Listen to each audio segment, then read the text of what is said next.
हड़प्पा सभ्यता की सबसे अनोखी और शायद सबसे मशहूर चीज है उसकी मोहरें।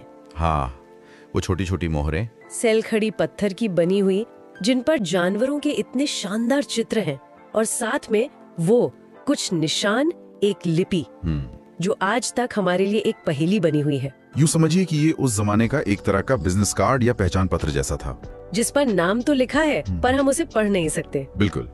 और यही इस सभ्यता को समझने की सबसे बड़ी चुनौती भी है और सबसे दिलचस्प बात भी।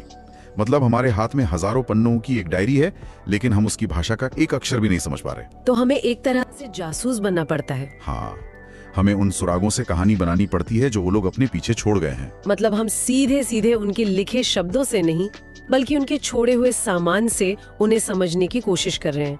उनके शहर, उनके घर, उनके बर्तन, गहने, औजार, ये सब मिलके एक गुमशुदा दुनिया की कहानी कहते हैं। सही है। आज हम इन्हीं पुरातात्विक सबूतों की मदद से इस प्राचीन शहरी सभ्यता की परतें खोलेंगे।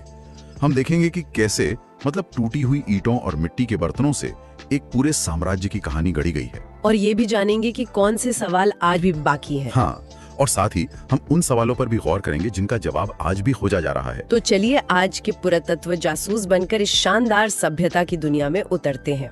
जब हम हड़प्पा सभ्यता की बात करते हैं तो सबसे पहले जो चीज दिमाग को चकरा देती है वो है उनका शहरी नियोजन, मतलब सिटी प्लानिंग। बिल्कुल। खासकर मोहनजोदड़ो जैसे शहरों को देखकर तो ऐसा लगता है कि ये कोई धीरे धीरे बसी हुई बस्तियां नहीं थी, बल्कि इन्हें किसी ने बाकायदा नक्शा बनाकर बसाया था। हाँ, शहर साफ साफ दो हिस्सों में बटा था।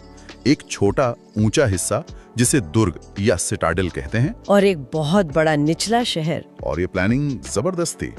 ऐसा लगता है कि शहर बसाने से पहले उन्होंने पूरी प्लानिंग की होगी। पहले सड़कें और नालियां बनाई गई और फिर उनके दोनों तरफ घर बनाए गए। अच्छा। सड़कें एक दूसरे को लगभग 90 डिग्री के एंगल पर काटती थी, जिससे एक चेसबोर्ड जैसा ग्रिड पैटर्न बन जाता था। ये तो आज के चंडीगढ़ या न्यूयॉर्क जैसा लगता है, लेकिन 4,500 साल पहले। यही तो बात है, ये किसी बहुत ताकतवर केंद्रीय सत्ता की तरफ इशारा करता है। कोई तो था जो ये सारे फैसले ले रहा था और उन्हें लागू भी करवा रहा था। और उनकी जल निकास प्रणाली, वो तो कमाल की थी। अरे वो तो आज भी एक मिसाल है। आज भी भारत के कई शहरों में बारिश में पानी भर जाता है, लेकिन हड़प्पा के हर घर की अपनी नाली थी जो गली की मुख्य नाली से जुड़ती थी, और ये नालियां ढकी हुई थी। हाँ, और उनमें सफाई के लिए मैनहोल भी थे। मतलब साफ सफाई और पब्लिक हेल्थ का इतना ध्यान। घरों की बनावट में भी बहुत गहरी सोच दिखती है। उनमें प्राइवेसी या एकांतता का बहुत ख्याल रखा गया था। जैसे ग्राउंड फ्लोर की दीवारों में खिड़कियां नहीं होती थी। अच्छा, ये तो मैंने ध्यान नहीं दिया। और मुख्य दरवाजे के ठीक सामने कोई दीवार होती थी ताकि दरवाजे से घर के आंगन में सीधे ना झांका जा सके। मतलब कोई ताका झांकी नहीं कर सकता था। बिल्कुल। हर घर में अपना बाथरूम था जिसका फर्श पक्की ईंटों से बना होता था ताकि पानी लीक ना हो। ये छोटी छोटी बातें दिखाती हैं कि वो सिर्फ शहर नहीं बल्कि रहने लायक आरामदायक घर बना रहे थे। एक मिनट, आपने ईंटों की बात की। मैंने पढ़ा है कि इन ईंटों में भी एक बहुत हैरान करने वाली बात है। जी? क्या ये सच है कि जम्मू में मिली ईंट का साइज वही है जो गुजरात में मिली ईंट का है, सैकड़ों किलोमीटर दूर? ये बिल्कुल सच है, और ये हड़प्पा सभ्यता के सबसे बड़े अजूबों में से एक है। सच में? हाँ, उनकी ईंटें एक स्टैंडर्ड साइज की थी। लंबाई चौड़ाई से 2 गुनी और ऊंचाई से 4 गुनी।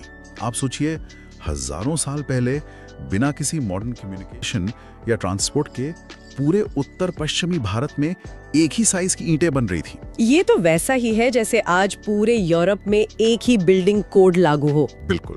ये एक बेहद संगठित और नियंत्रित समाज की निशानी है। वाकई, ये सोचकर ही दिमाग घूम जाता है। अच्छा, उस ऊंचे हिस्से यानी दुर्ग पर वापस आते हैं। वहाँ क्या खास था? दुर्ग पर हमें कुछ ऐसी बड़ी इमारतें मिली हैं जो शायद सार्वजनिक इस्तेमाल के लिए थी।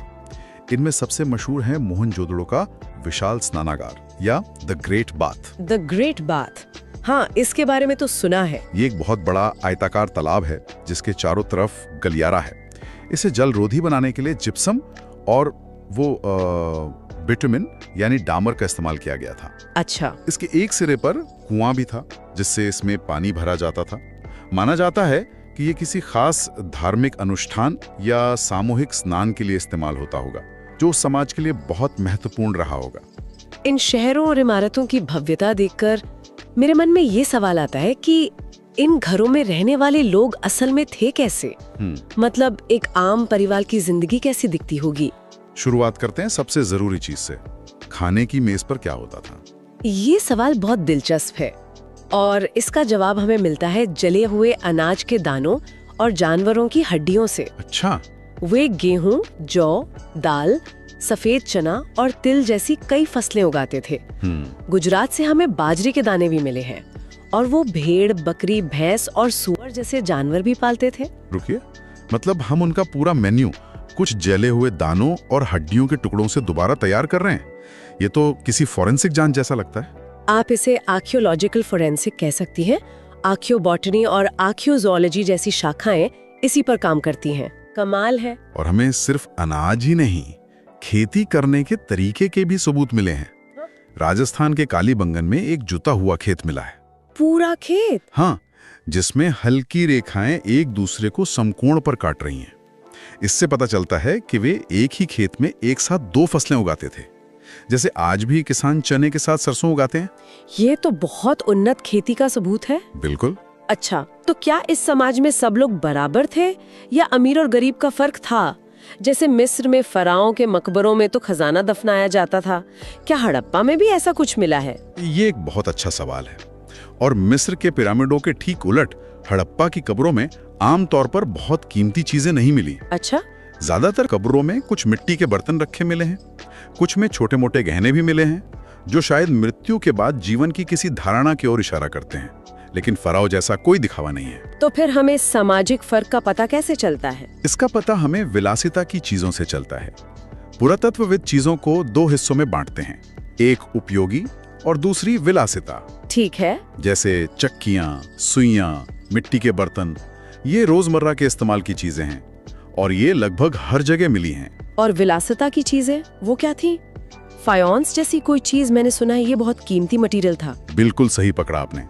फायोंस जो है वो घिसी हुई रेत या बालू में रंग और गूंद मिलाकर पकाया गया एक कृत्रिम पदार्थ था। मतलब ये नेचुरल नहीं था? नहीं, इसे बनाना मुश्किल और महंगा था।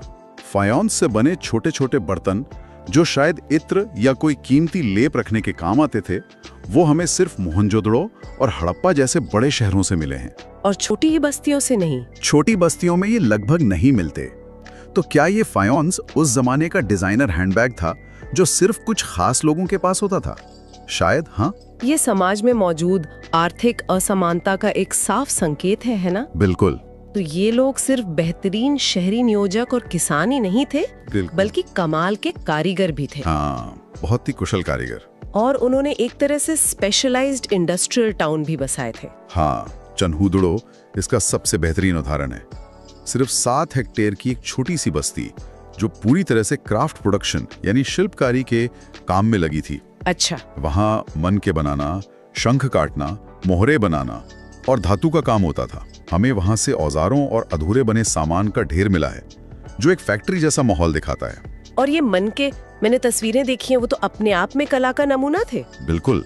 कार्निलियन जैसा खूबसूरत लाल पत्थर, जैस्पर, स्फटिक, सेलखड़ी, वाह। और साथ ही तांबा, कांसा, सोना, शंख और यहाँ तक कि पकी मिट्टी से भी मनके बनाए जाते थे। कुछ मनकों पर तो इतनी बारीक डिजाइन होती थी कि आज भी उसे बनाना मुश्किल है। अच्छा। इसके लिए बहुत ही बारीक ड्रिल का इस्तेमाल होता था, जो उस जमाने की तकनीक के हिसाब से एक बहुत बड़ी उपलब्धि थी।